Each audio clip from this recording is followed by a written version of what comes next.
Jadi kegiatan kali ini adalah kegiatan kemitraan antara Ibu Putih Sari sebagai anggota DPR RI dengan Kementerian Kesehatan RI. Jadi temanya memang tentang pelayanan kesehatan primer.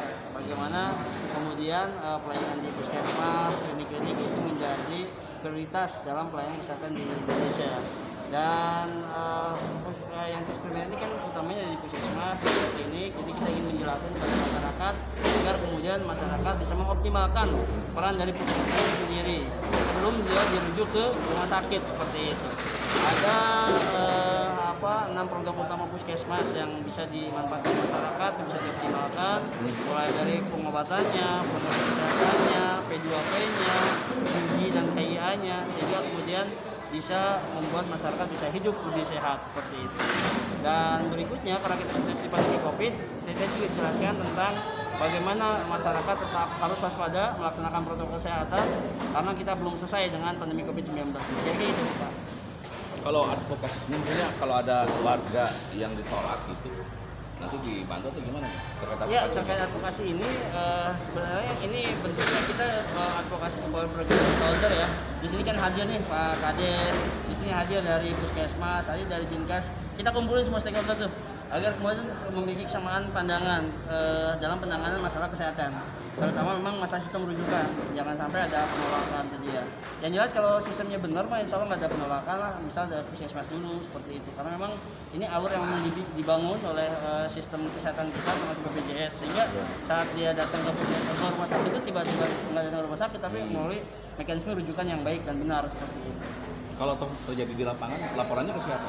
Ya, kalau di lapangan nanti bisa koordinasi. Ini memang kan sudah ada dinas kesehatan juga. Tadi kalau dengan Mas Yankes ada Pak Imam, itu kan dari Kabid Yankesnya seperti itu. Memang tadi dari rumah sakit juga hadir. Tadi tujuannya justru mengadvokasi agar jangan sampai hal-hal tersebut terjadi seperti itu. Kabid. Pak namanya lengkapnya? Ini jadi sekarang Anggota Dewan dan Kabupaten. Itu manfaatnya kemana? Saya sangat apresiasi terhadap kegiatan ini begitu ya, di tengah karena kita sedang mengejar vaksinasi booster bagi masyarakat gitu. Karena cakupan kita yang ditargetkan 50% gitu ya, kita baru mencapai di 38%. Oh, saat ini 38% ya? Ya, jadi masih kurang cakupan boosternya gitu.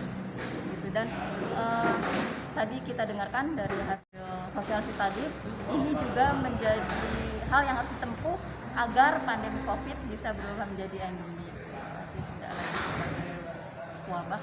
Ya. Situasi Purwakarta sekarang gimana? Untuk kasus COVID-nya masih ada. Ya. Untuk kasus COVID yang masih ada, aktif itu sebanyak 13 orang sekarang ada di Purwakarta. Jadi belum nol sama sekali. Ya, masih ada, walaupun memang kasusnya sudah jauh mengalami penurunan dibanding di bulan-bulan sebelumnya ya, bulan Juli ke sana. Status kita masih PPKM? Ya, PPKM masih ada dan semua Jabar itu PPKM-nya level 1, semua kabupaten kota di Jabar. Rata-rata yang terjangkit itu dari dalam apa dari luar? Ya, rata-rata memang ada riwayat perjalanan, kemudian juga memang dari suspek, artinya diketahuinya ketika berobat ke rumah sakit gitu, memang ada gejala. Walaupun ada juga yang isolasi mandiri artinya tidak bergejala. Itu terkait layanan kesehatan, kita masih ada ini namanya jaminan kesehatan untuk rakyat miskin itu? Oh, jam Jampis. Ya. Masih bisa pakai SKTM nggak sih di Purwakarta? Semua diarahkan ke BPJS gitu. Karena kan kita juga sudah universal coverage-nya ya. UHC? Ya udah mencapai UHC kan kalau Purwakarta itu begitu, sehingga kalau yang belum mempunyai ada mekanisme sendiri untuk mendapatkan BPJS yang PBI. Jadi istilahnya tidak lagi ada Jambis atau Jamkesda, tapi kita bantu agar masyarakat tersebut mempunyai BPJS yang berbeda. Tentang itu jadi Pak Imam. Kelas saya tadi ada. Oh, Pak Imam. Cuman banyak kejadian kan dia belum terdaftar di BPJS Kesehatan, PBI juga enggak. Tapi ketika berobat merasa ditolak, itu gimana nih? Seperti itu ya, saya jelaskan yang ada di bidang saya saja ya. Contohnya seperti penderita TB ya, atau HIV positif atau ODGJ, itu semua ada yang ada di bidang saya. Jika memang tidak mempunyai BPJS, kita bantu untuk perolehan PBI-nya. Nah, kalau untuk penyakit-penyakit tersebut, jadi kita prosesnya tentu saja tidak berdiri sendiri, tapi kita juga koordinasi dengan Dinsos. Dan Dia belum terdaftar di BPJS Kesehatan, PBI juga enggak. Tapi ketika berobat merasa ditolak, itu gimana nih? Seperti itu ya, saya jelaskan yang ada di bidang saya saja ya. Contohnya seperti penderita TB ya, atau HIV positif atau ODGJ, itu semua ada yang ada di bidang saya. Jika memang tidak mempunyai BPJS, kita bantu untuk perolehan PBI-nya.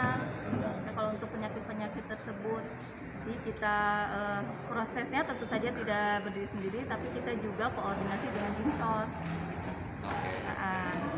Dan dengan BPSDS-nya juga. Nah, untuk mungkin tingkat kewaspadaan pesan dari ini untuk masyarakat.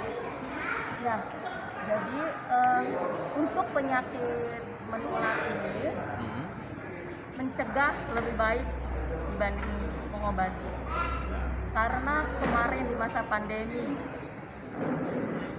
imunisasi kita cakupannya menurun, sehingga mulai muncul lagi penyakit-penyakit yang menular yang dulunya sudah sedikit, misalkan campak ya. Kemudian ada juga dugaan difteri, walaupun setelah dibuktikan negatif kulturnya itu. Jadi pencegahannya dengan apa? Dengan imunisasi atau vaksinasi. Begitu kalau untuk bidang P2P. Dan untuk pencegahan penyakit yang tidak menular tentu saja dengan deteksi dini tadi. Jadi kita juga ada program untuk deteksi dini, baik usia produktif ya, maupun deteksi dini di lansia melalui posbindu atau pos. Bu, tadi terpantau di sana kan ada pelayanan vaksinasi. Ya. Nah, hubungannya dengan minyak goreng itu apa, Bu? Hubungannya dengan minyak goreng